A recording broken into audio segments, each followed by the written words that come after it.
Kembali di Apa Kabar Indonesia Pagi, banyak pabrik yang tutup, banyak PHK, tapi ada yang buka nih lowongan. Satgas PHK, Satgas Premanisme, bisa nggak ya kita ngelamar ya? Itu dia yang menjadi pembahasan bagaimana kemudian Satgas PHK ini nantinya akan membantu ya. Selain mempertahankan karyawan-karyawan yang sudah bekerja, buruh-buruh yang sudah bekerja, apakah juga nantinya akan melibatkan mencari para pekerja baru yang bermunculan begitu, Mas Penta? Ya kalau konsepnya ini kan pertama sebetulnya ada di pertemuan Sarasa Ekonomi, Pak Iqbal yang pertama kali kalau kita lihat di publik yang pertemuan itu yang mengusulkan kepada Presiden dan langsung direspon.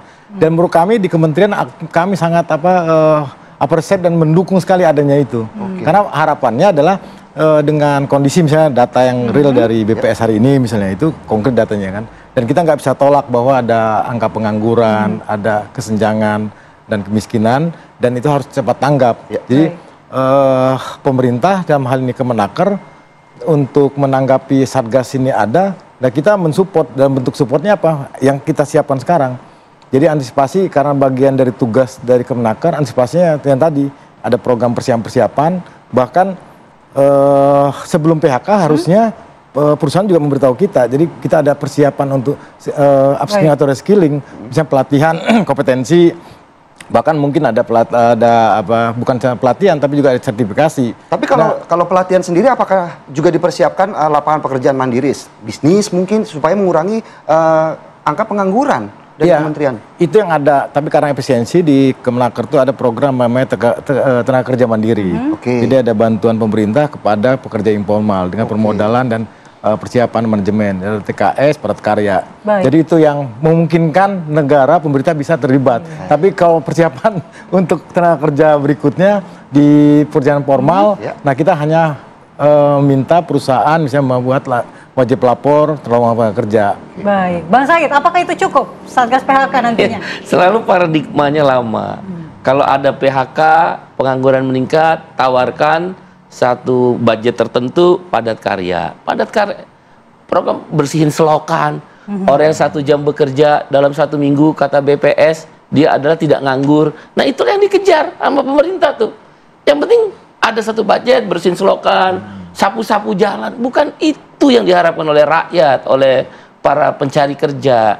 Pengangguran ini kan ada 2. Satu yang fresh graduate, dia selesai sekolah, tapi nggak mendapatkan lapangan pekerjaan, job fair kemarin itulah. Yang kedua, orang sudah bekerja tapi di PHK. Itu masalahnya harus dikerjain, bukan dijawab dengan padat karya, rescaling.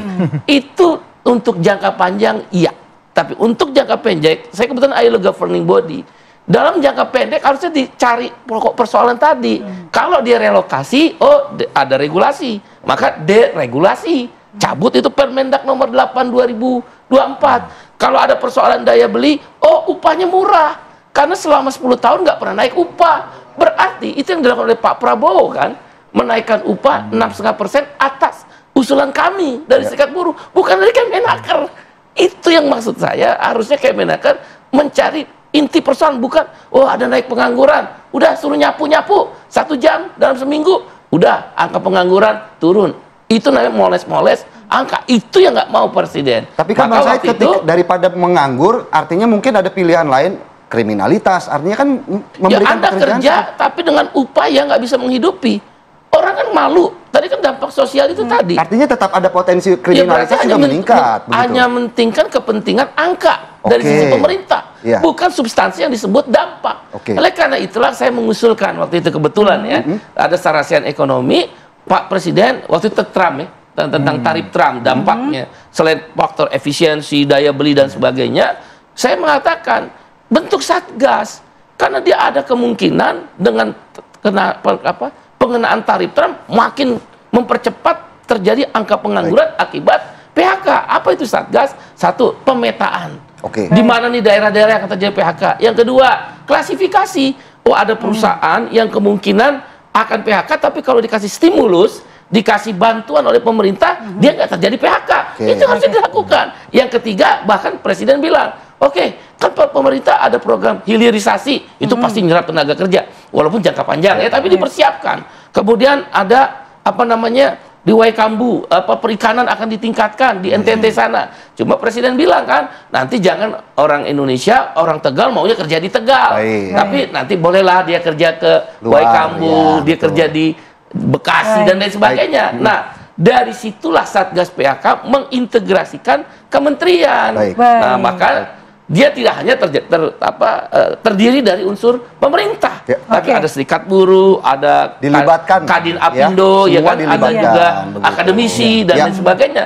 Pengintegrasian itulah supaya bisa duduk bareng, bisa terpecahkan masalah pengangguran yang tadi dibilang short time.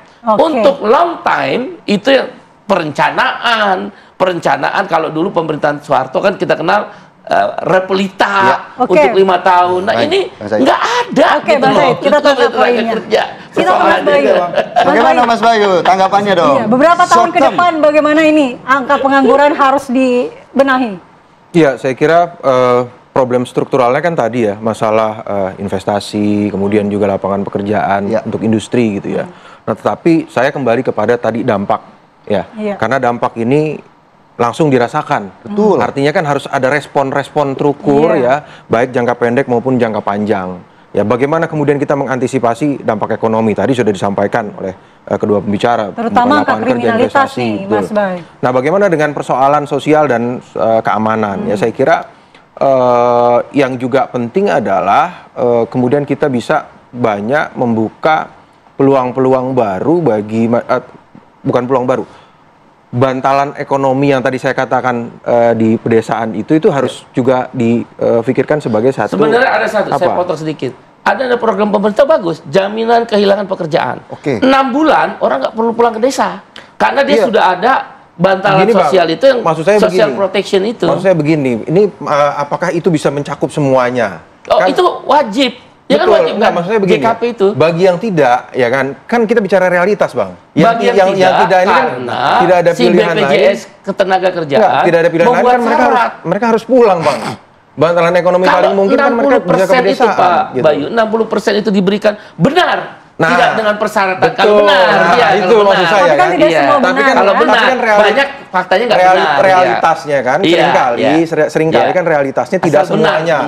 Nah, bagi yang tidak, ini kan mereka juga kemudian harus mencari jalan keluar, Bang. Iya, betul. Dan salah satu jalan keluar yang sering ditempuh itu mereka pulang ke kampung. Di krisis 98 kan begitu. Mereka balik ke desa jadi buruh tani. Nah, menurut saya perlindungan sosial harus ada skenario-skenario untuk social protection bagi mereka-mereka ini.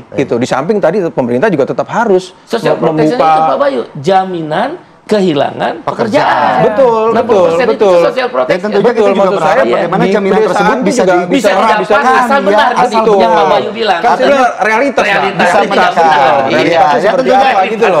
Mas Penta juga ini suatu tekanan begitu ya, bisa menjamin bagaimana jaminan kehilangan pekerjaan ini bisa diterapkan begitu ya.